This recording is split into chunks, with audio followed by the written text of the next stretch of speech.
ಯುಕ್ತಾಹಾರ ವಿಹಾರಸ್ಯ ಯುಕ್ತಚೇಷ್ಟಸ್ಯ ಕರ್ಮಸು ಯುಕ್ತ ಸ್ವಪ್ನಾವಬೋಧಸ್ಯ ಯೋಗೋ ಭವತಿ ದುಃಖಃ. ಅಂದರೆ ಊಟ ಮತ್ತು ಮನರಂಜನೆಯಲ್ಲಿ ಮಿತವಾಗಿರುವವರು, ಕೆಲಸದಲ್ಲಿ ಸಮತೋಲಿತರು ಮತ್ತು ನಿದ್ರೆಯಲ್ಲಿ ನಿಯಂತ್ರಿತರು ಯೋಗಾಭ್ಯಾಸದಿಂದ ಎಲ್ಲ ದುಃಖಗಳನ್ನು ತಗ್ಗಿಸಬಹುದು. ಯೋಗವು ದೇವರೊಂದಿಗೆ ಆತ್ಮದ ಮಿಲನವಾಗಿದೆ.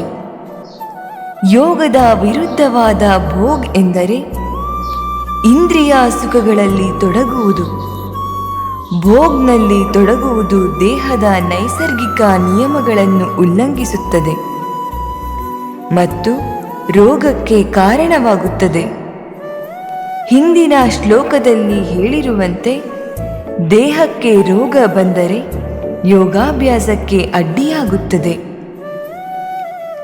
ಈ ಶ್ಲೋಕದಲ್ಲಿ ಶ್ರೀಕೃಷ್ಣನು ಶಾರೀರಿಕ ಚಟುವಟಿಕೆಗಳಲ್ಲಿ ಸಂಯಮದಿಂದ ಮತ್ತು ಯೋಗಾಭ್ಯಾಸದಿಂದ ನಾವು ದೇಹ ಮತ್ತು ಮನಸ್ಸಿನ ದುಃಖಗಳಿಂದ ಮುಕ್ತರಾಗಬಹುದು ಎಂದು ಹೇಳುತ್ತಾರೆ.